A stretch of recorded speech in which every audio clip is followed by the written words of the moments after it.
I gotta get a picture of this.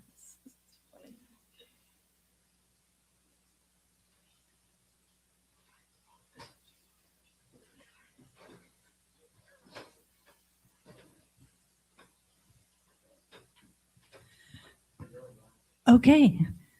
Well, hi, everybody. Thank you so much for coming to my house, our house. This is the Temple Songs release day party and live stream. This is my 14th solo album, but the first that I made myself. I made it in the backyard in the Temple of Bloom studio that you can go and look at. It's open, or I can give you a tour after. And I played all the parts except sax. Morgan played sax on 2 tracks, my beloved husband. And yeah, I just feel grateful that y'all are here to listen to the record, and then we'll do a short Q&A with Corin Tucker. Thank you for coming to do this. Yeah, super excited to be here. Thank you. And so, yeah, the album is 29 minutes, and then we'll take, I don't think we'll take a break actually, but there are 2 bathrooms. If you can get up and wander around, do whatever you need to do. There's food and drink in the back. There's 2 bathrooms, one on this level, one in the basement. And thank you to Tennessee, my son, for playing the intro music. Yeah, we'll do 30 minutes of listening, 20 to 30 minutes of Q&A, and then y'all can hang out as long as you want. Party all night long. And thanks to Twix for live streaming. He does all the social media too. And then, let's see, my entire team of people who are helping me with my label, Raven Marching Band. There's a lot of people helping, and I really appreciate everyone. And the last thing is I do have some CDs and vinyl for sale if anyone wants to buy them. You could do cash or Venmo after. And that's all I have to say about this. It's going to be a little awkward having y'all watch me listen to the record, and maybe awkward for you too, but let's just pretend like we're in a room together listening to music. Okay, that's what we're doing. It's not even pretend. It's real. Okay, great. All right, I'm going to put on the record.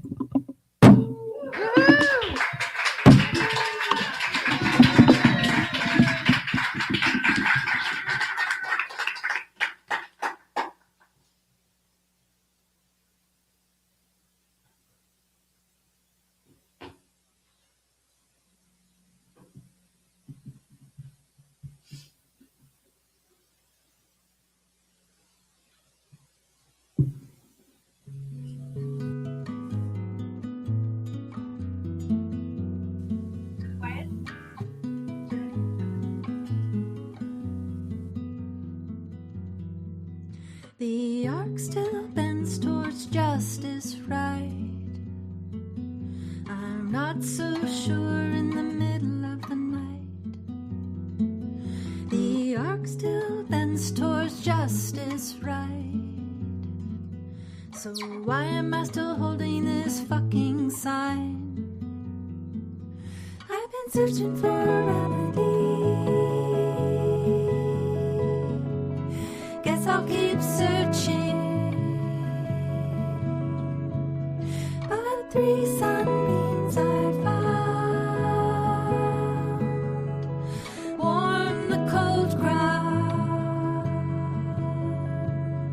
Found a poet lying in a bed of moss.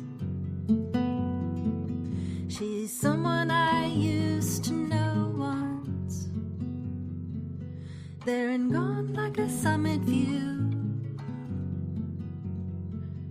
There's much I'd like to know about you. I've been searching for a remedy. Guess I'll keep searching, but 3 sunbeams I found warm the cold ground, warm the cold house, warm the cold clouds.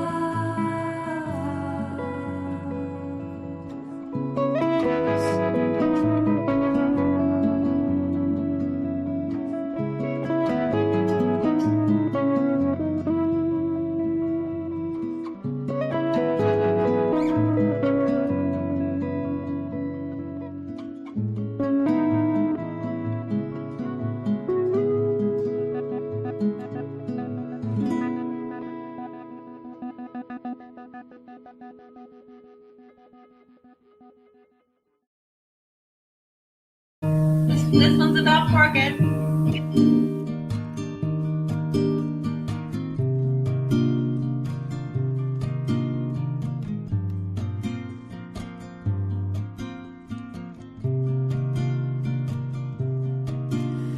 When I close my eyes, the unfolding I see, rays from your gems coming quietly free. There in your vest, you didn't let them see your golden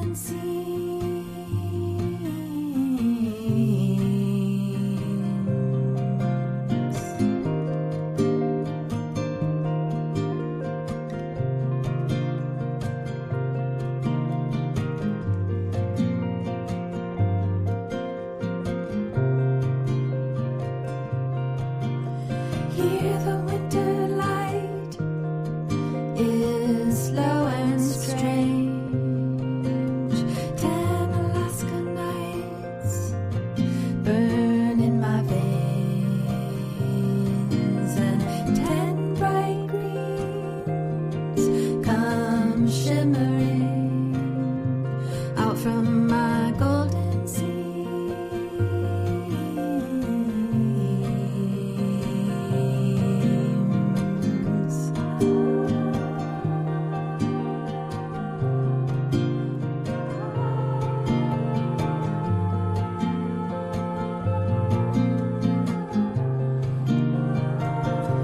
We hid them for so long.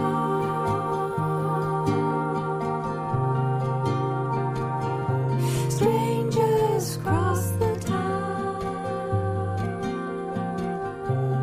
swimming in the same crowded pools.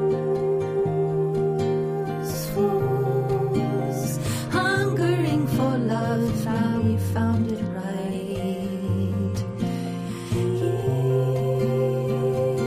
Hear me sing my song.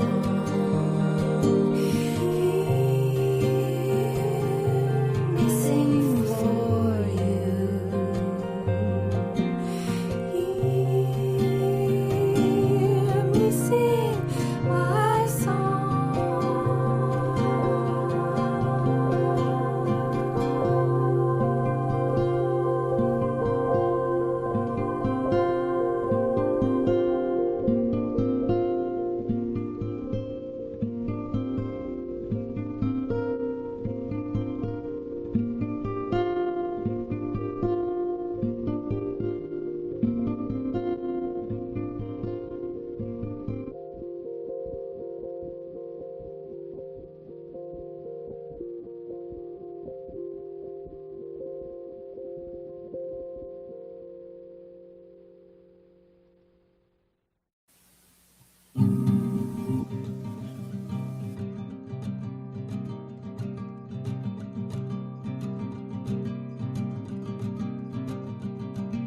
I feel a pulse that's beating, meteors invade my wrist. Something's coming, I need it good, I know it is. I see the bamboo waving out the winter screen of the house that I'll sell. Oh, I wish you well. I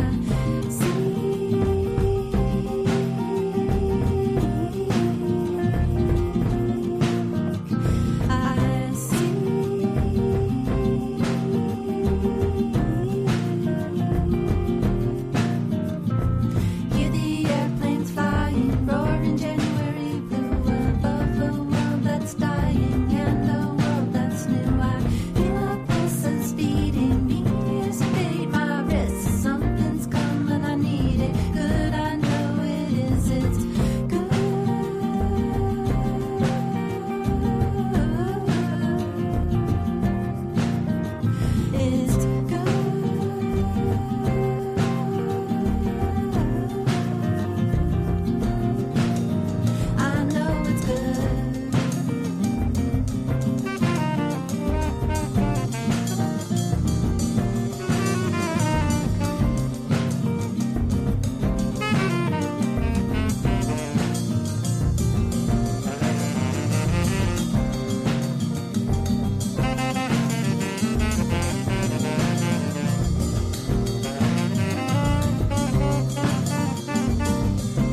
The feeling returns, the lifting, the floating, the dreaming, the light, the yearning, the glowing.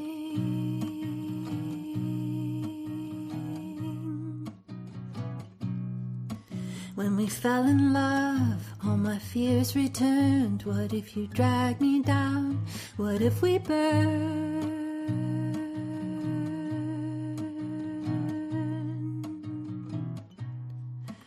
I was singing a silent song when you came along, came along.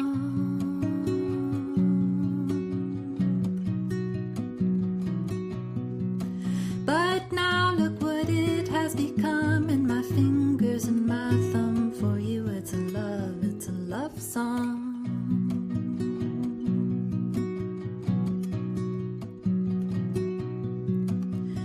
I looked at the world with deadened eyes, held the devil's head in my tree trunk thighs.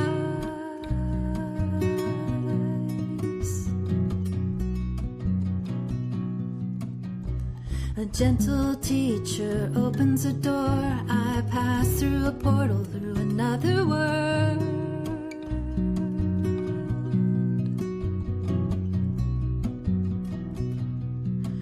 I was singing a mad song when you came along, came along.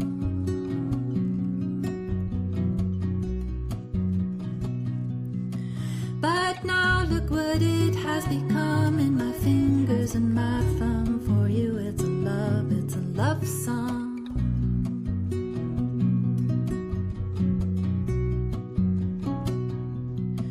But now look what it has become in my fingers and my thumb. For you it's a love song. Bum, bum, bum, bum, bum, bum, bum, bum, bum, bum, bum, bum.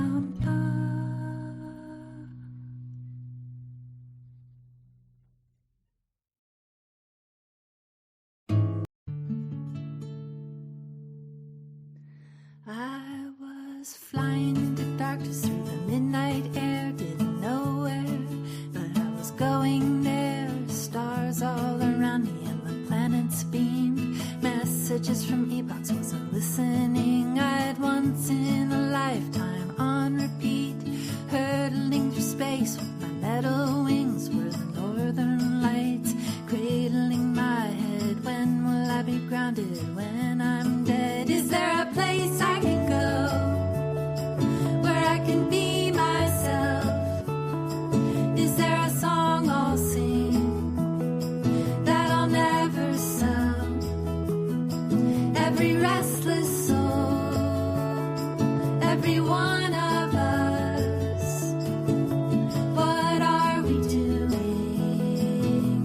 When can we rest? When can we rest? Turn to love, turn to the earth, turn to each other, turn to rebirth. No more masters, no more greed, planting evil seed after seed. Every restless soul, every one of us. Is there a place we can go, we can trust? I was flying into darkness in the midnight air, didn't know where, but I was going there. Is there a place I can go where I can be myself?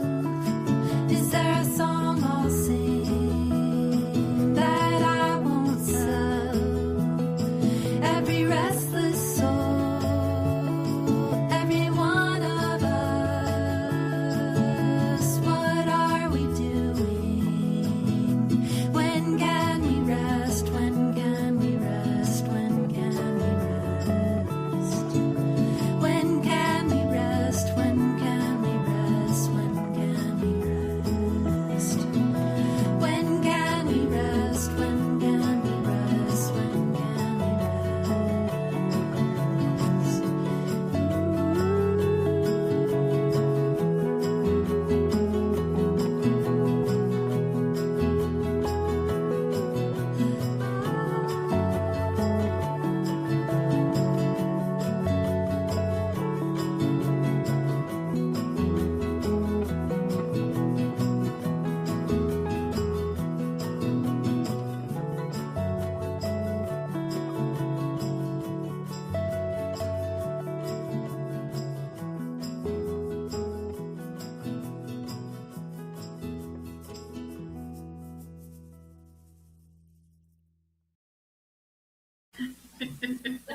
Some real world percussion kind of got in.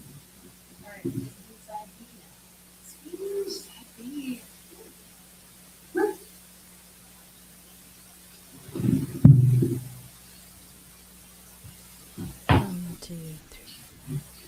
One, two, three. One, two. One, two, three.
One, two, three, four. I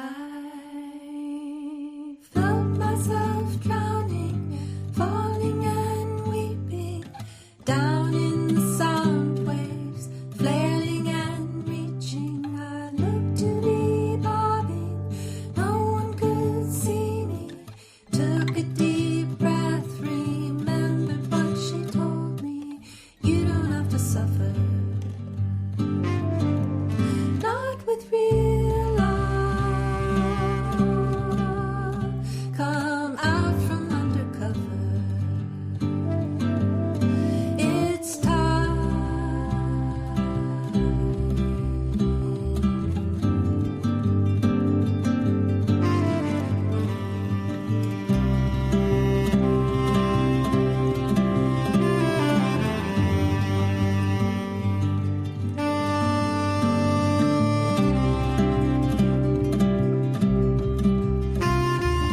Copper flames are turning on all the winter lights. Sky is a chrysanthemum burning in my eyes. All the colors singing out now that I am with you. Everything spring abounds, everything wholly new. You don't have to suffer. Not with real love.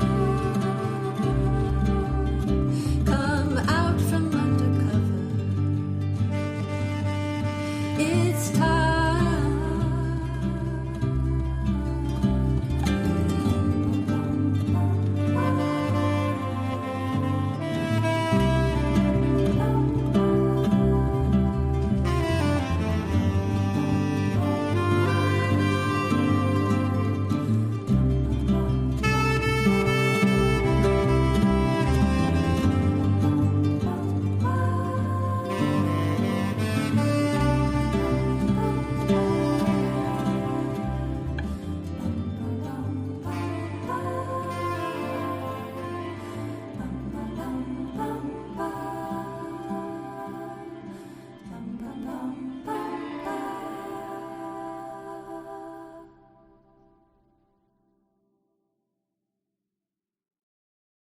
I asked you for forgiveness.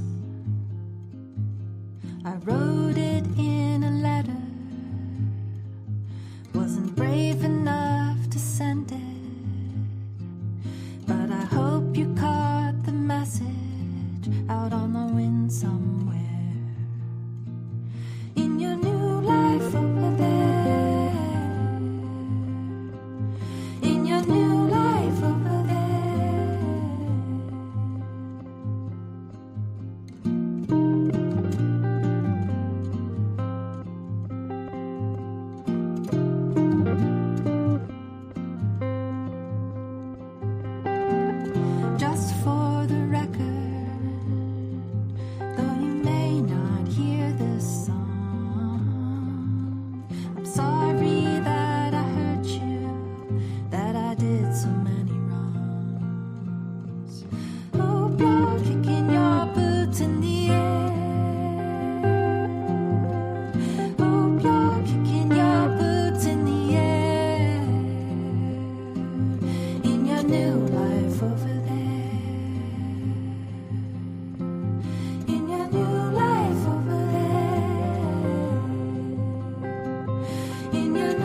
You told me you listened to my sad songs when you're falling asleep.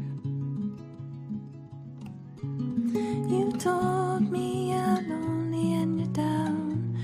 How I know how cruel the world can be. Cry, river, cry if you're wanting to. Here's another line to make you blue.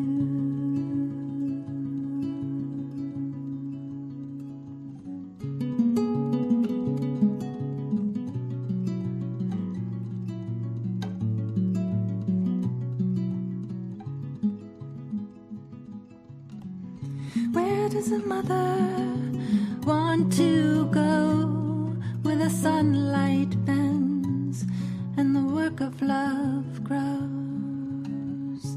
Wind, river, wind, don't go straight. Shine, river, shine your beautiful face. Cry, river, cry if you're wanting to. Here's another line to make you blue. Cry, river, cry, the world is cruel. Here's another line to make you blue, to make you blue, to make you blue.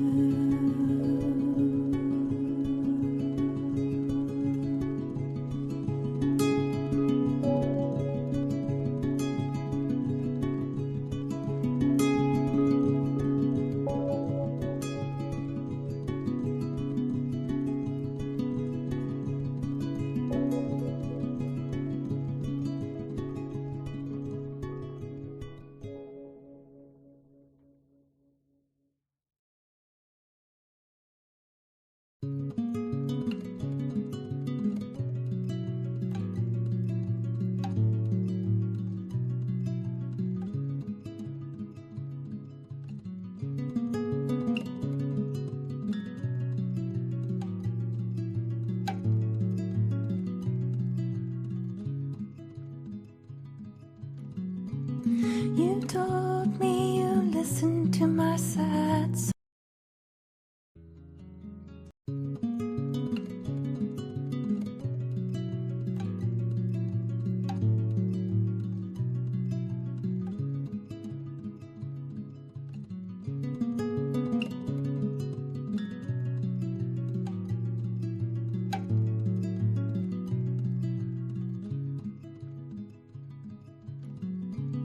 You told me you listened to my sad songs when you're falling asleep. You told me you're lonely and you're down. How I know how cruel the world can be. Cry, river, cry if you're wanting to.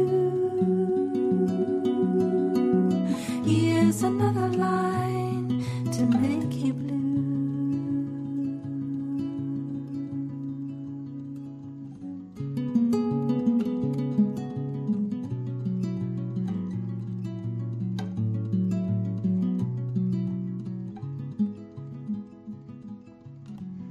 Where does a mother want to go where the sunlight bends and the work of love grows?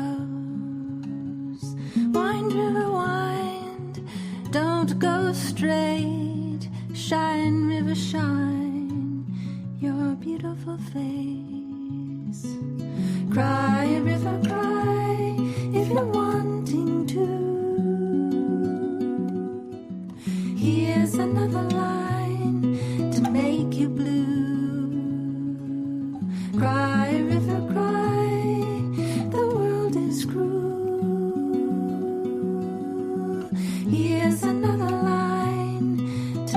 make you blue, to make you blue, to make you blue.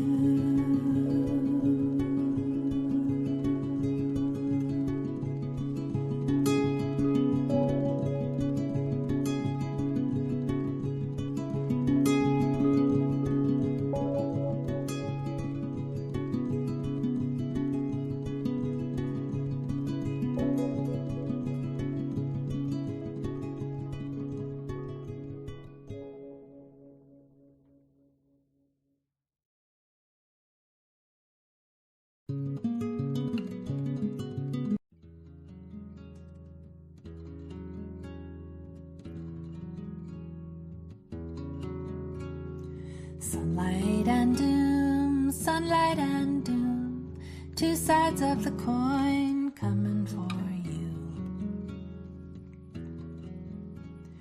Come with me to see the gold-armed lady soon, like the solstice sun, sunlight and doom.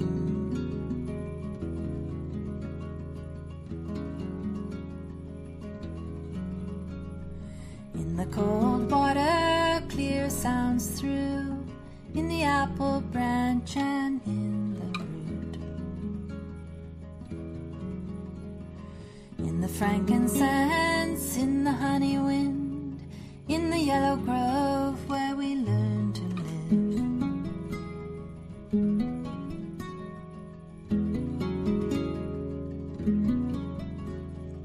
Sunlight and doom, sunlight and doom, two sides of the coin, sunlight and doom. Come with me to see the gold-armed lady soon, like the solstice sun coming for you.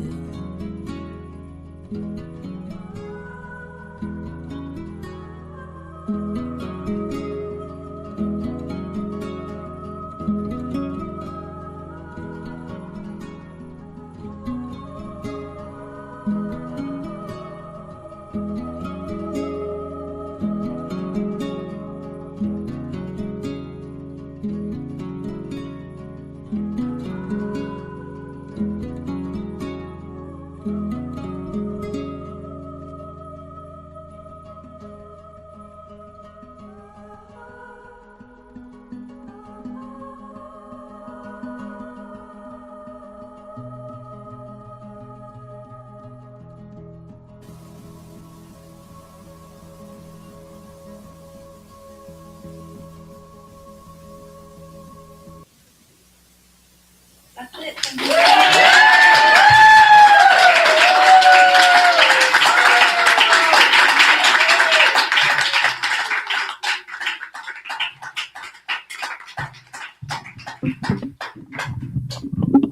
Congratulations. Thank you so much. I love the album. I've gotten a chance to listen to it a few times, and I just think it's really beautifully done. Thank you so much. I Yeah. appreciate it. Yeah.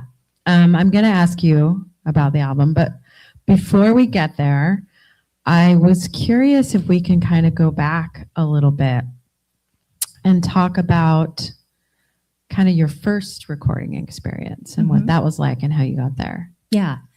So I started playing guitar at 19 and then just playing on my brother's guitar. And actually that guitar that you heard on the record is the guitar that I played mostly when I was starting out. It was the family guitar. It's my dad's nylon string. And it's my favorite guitar. But anyway, I learned on that guitar.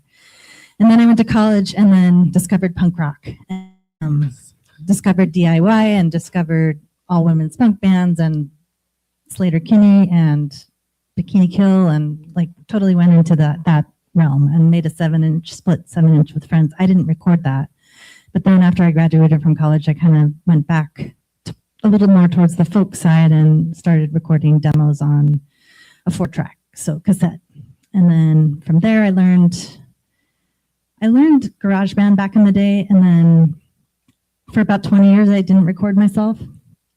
And then I recently, like about 7 or 8 years ago, started learning Logic, which is what I made this one on. And it's similar to GarageBand, so not too big of a leap in terms of programs. And So I really haven't done much recording at all. But when I did start out on that cassette 4-track, I did really enjoy that. And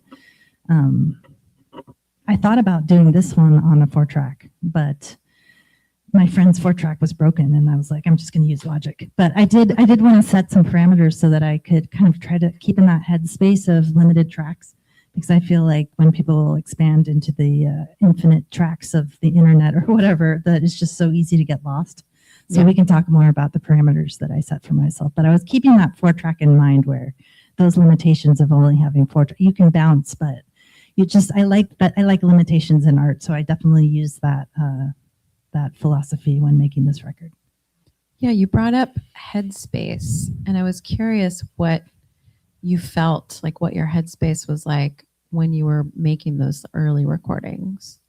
I was just a novice writer and recordist, so I was just so in love with it. It was really fun. Yeah. I always thought making music was really fun, and then when it became my career, and then my long-term partnership and all this stuff, it started to feel more heavy in different ways. And so this was like, it was hard for me to get here, because I really didn't feel like playing music or doing music for about 4 years after my last studio album. I was doing things like releasing live albums and my phone orphans, which were like songs from my phone demos, but I wasn't writing or feeling inspired to write. But then, like, once I built my temple, I built that because Morgan and his family were moving in, and I wanted to have a place to go where I could be. I didn't want to rent a studio, because I pretty much always work from home. So I built the temple, which is called the Temple of Bloom, and it's only 10 by 14 feet. And I was back there doing other stuff like visual art and teaching and emails and trying to write this book that kind of isn't working. But when I was back there, I realized how quiet it is, and it's new construction, and the neighborhood's pretty quiet. So I was like, I think actually I could make a record in here. And then I just tried to record a song. I had to buy one more mic, because I had one good vocal mic, but I didn't have a good instrument mic. So I was like a little trepidatious to invest in that, because I was like, I don't know if I'm going to record really, so I don't want to waste money on a new mic. But I did buy like a nicer Neumann instrument mic, and then I just went for it and recorded River's song, which is like the one second to last. And then I came back the next day, and I was like, I like that, and then that was like the feeling of, oh, actually I do like recording, and I do like music. And then, like, I remember there were a few other songs that I had in my back pocket that I didn't ever properly record. And I was like, well, I could record those. And once I started recording those, I kind of started to get into a flow, and then songs started coming. So I got the new songs. But it was kind of like an interesting zone for me there for a few years, where I was really not sure I was going to keep going with music at all. Yeah, so you really were contemplating. I was like, what else is there? Right. Like, I felt a little sad, but I also was like, yeah, but there's so many other things to do in life. If they're not coming to you, I don't want to force myself to do that. I'd gone through so many years of forcing myself, Right. like some kind of like maniacal, insane person writing like hundreds of songs for each album. I was just like, I'm not going to do that. And I'm not going to do that for this album, Right. because I don't want to put myself through that. It's like, I just want to write like 10 or 15 songs and just do it and make it happen. And I did that. And like, I think there were about 5 that didn't make the cut, and I have those as B-sides. I don't know if I'll ever do anything with them, but I did not want to go into the insane like rabbit holes. There's so many rabbit holes available at every stage of making an album. And I was like kind of keeping a like red flag rabbit hole thing happening. I was like with the mic. So I was like, you could go crazy trying to pick the mic. Just buy a mic, and I was like, okay, where are you going to put it? I was like, someone said this far away. Let's just do that. And then like, because like you could spend 20 years trying to mic things, you know what I mean? Oh, yeah. Or People like, do. Yeah. People do. So I was like, not going to do that. But I love that you recorded River's song, and then you came back the next day and you were like, I like that. And it, you called the recording studio Temple Bloom, and it seems like your recording kind of bloomed as well when you Definitely. gave yourself that space. Yes. And you were able to, then let the songs kind of come to you. Yes. And I think the record really reflects that. Because the writing seems really fresh and like really in touch with your emotions in a way that I think is really immediate. Thank you. Yeah. And I wanted to ask you about the song Arc Still Bends. Mhm. I love that song. And think that the lyrics on it kind of speak to this through line of sort of finding yourself again that is personal, but it also speaks to the kind of chaos that our country has been living in for the past, especially 5 years, 6 years, that it's been just very confusing and ugly and hard to like look out of your own space. And so I feel like the song is bravely kind of looking out and saying, wow, this has been really hard. And where is my heart? You know, like, and where do we collectively like, are you asking about justice? Like, is that still a thing that we can all agree on, you know? Yes. Yes, that the quote is Martin Luther King's, the arc of the moral universe bends towards justice, which I had heard years ago, and I loved that. But then as things got more and more fucked up, I was like, is that true? You know, and actually wondering about that. So that's what that song is about. Yeah, feeling a lot of fear and doubt about our direction, and but also wanting to offer some levity and some brightness and just some sense of like reflecting the times that we're in, but also like just music can do that, can give people hope and help them feel seen and help me feel seen and just connect people. So that's kind of what I was trying to do with that one. Yeah, I think it does it really well. Thank you. It's beautiful. The other song that I wanted to touch upon was No More Masters. Mhm. I love that one. And again, this song feels very personal. Lyrics like, he's inside my head, he's a cruel man.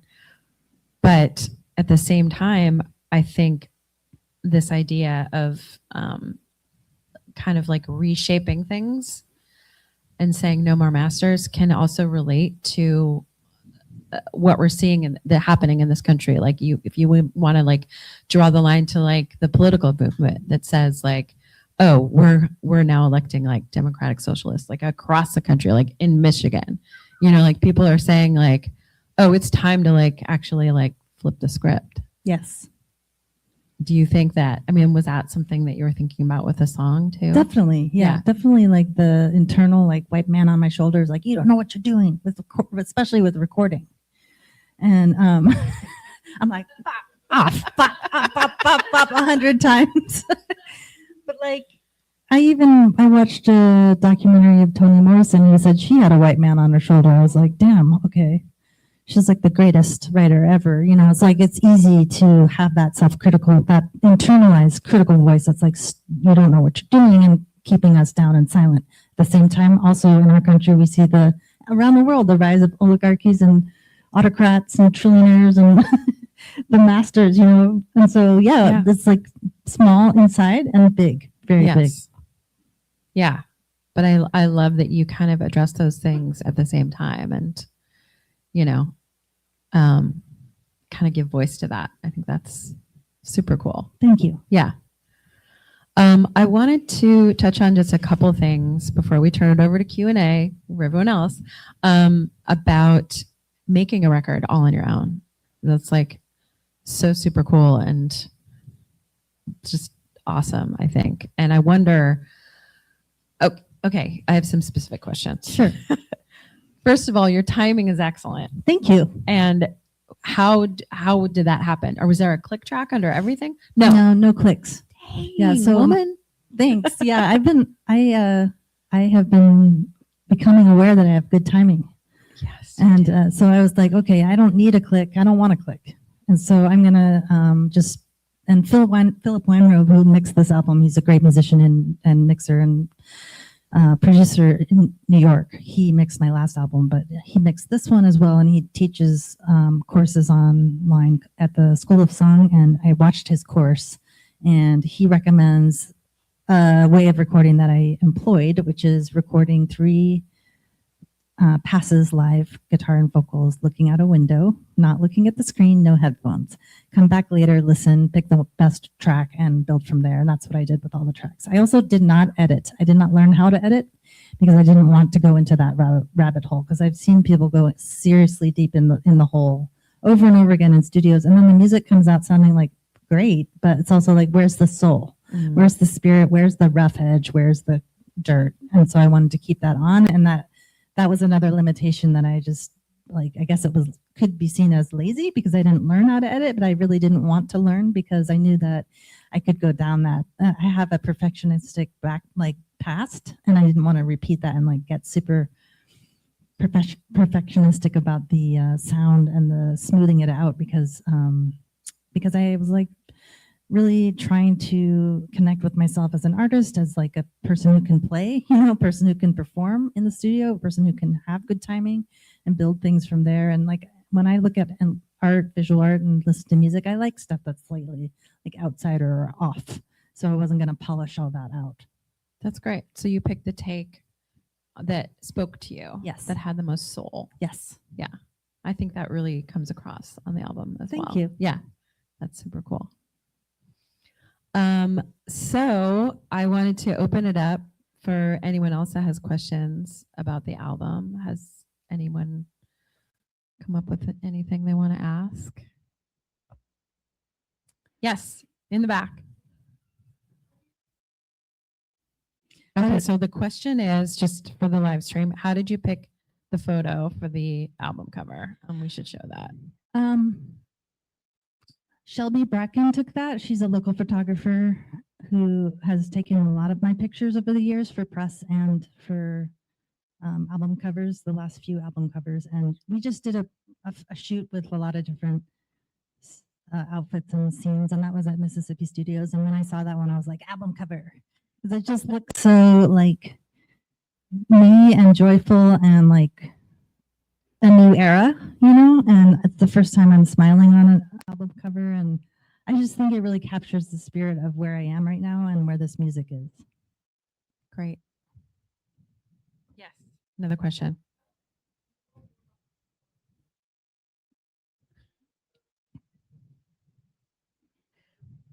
So the question is that the person wants to know about the drums in the third song and the percussion and how you worked that into the song. Yeah.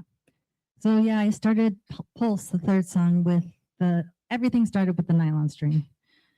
And then I think I was like, yeah, I could hear drums on that. So I just, the step kids have drums. So I got them out of the basement and brought them out to the temple.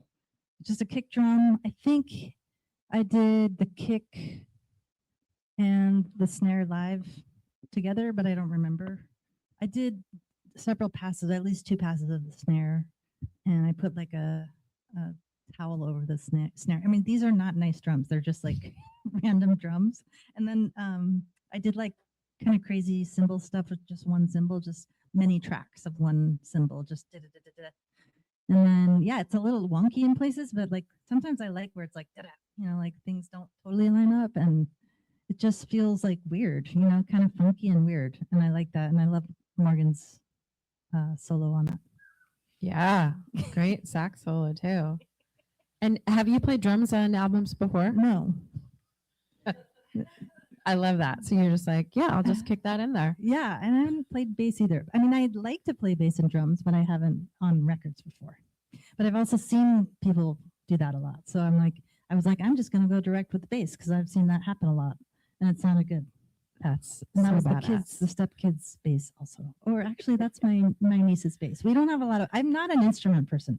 I have 3 guitars, and they're all nice, but that's it. And so everybody else's stuff is just like kid stuff lying around. I love it.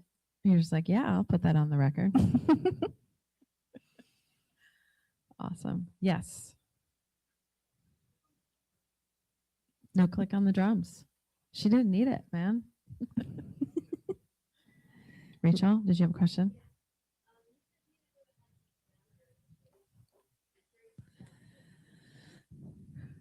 Rachel's asking about the parameters for Yeah. the recording. Yes.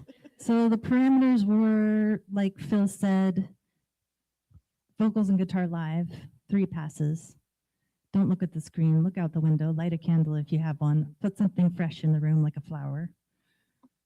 Build your tracks from there. I decided no editing. I decided only organic instruments because I started messing around with a MIDI keyboard and I was like, this is a rabbit hole. I'm not getting sounds that I like. No more MIDI. And then timing, I was like, okay, I started this in October and I immediately set a mixing date because I was like, if I don't set mixing, I don't think I'm going to do this. Because I felt a lot of fear. Like, I don't know how to do this. I don't know if I can do this. I'm scared. But I also felt excitement, but just that feeling of like when you're on your own and you're like, I need someone to hold me accountable. So I booked time with Phil in February. So I knew I had a few, like 4 months max. And then, yeah, I think timing, like the kids that are at school. So it's like 2 or 3 hours a day. And that's about it. And that's really been my writing, my truly creative hours in the day throughout my career have been like 2 or 3 hours a day. And the rest is like taking care of business. But I think those are the main parameters I can think of. Yes. Another question. You've been doing this a long time, but this was new. And I wondered if you could talk about how you navigated fear of doing something new. Question about how you navigated fear of doing something new. Yeah, I definitely hit that so many times where I felt like almost like unsure if I could do it, which seems weird, but I was like, you know what, this is the time. I just was like, you have to do this because I feel like I am a good collaborator. I like to collaborate and I'm very, I love working with other musicians. I have worked with so many brilliant musicians. I've just been like blown away by their ideas. And at the same time, I've often had an idea but not offered it and been like, maybe we could do that, but then stay silent and just kind of like let other people play on my records. And they have made beautiful records. I have beautiful records. I'm proud of them all. However, I was like, it's my time. No one else is going to play on this thing. And I was like so tempted so many times to have someone come help me. Like, Morgan, just tell me what to do, or like anyone in terms of like, what's wrong with this bass line? And then I just have to come back and be like, it's just not right yet. You have to, the bass line has to change. I don't know how. Let's try again, And so I would just like feel the fear, like, I don't know what I'm doing. I feel fear. I'm going to do this anyway. This is time. Like, I'm 52. This is my 14th album. Come on, people. Like, I can do this, And so I would just go back and try again. And eventually, yeah, some days were better than others in terms of feeling in the flow or a sense of freedom. But there were, as I got into it, it did unfold quite easily. And then, like, once I found those parameters and the flow, it was like a couple months of work. And then, but it took me like 30 years to get there, I couldn't have done that without all of the other in-between bits,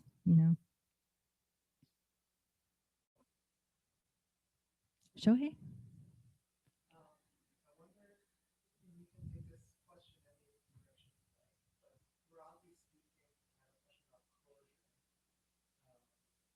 Musically, I really loved these like lingering endings and codas, new things introduced at the very end, and then and I just wondered how you think about that in your songwriting. That's a stylistic thing, that's specific to this album. How do you think about it? So for the live stream, question about musical codas at the end of the songs that introduce new instrumentation and what does that mean? Yeah, the endings, suspended kind of unfinished endings. Yes, that is, I think, that was not an intentional necessarily thing, but I do like that in music. I like songs that don't have like a and we're done, like the story ends here. It's like so yeah, I do like things that kind of fade off or wander, or like I like counter rhythms and polyrhythms and things getting weird and off and things getting out of time. And I think that's kind of stuff I was playing around with at some of those endings, but it wasn't wasn't like a logical, rational. None of this was logical or rational. This was all very intuitive and by feel, the whole thing. Yeah, I think also like I noticed that that kind of sonic landscape was really interesting and definitely feels like a production like signature. You know, like it's very interesting to the ear to feel like you're coming to the end of the song, but then there's something a little bit new coming in. You know.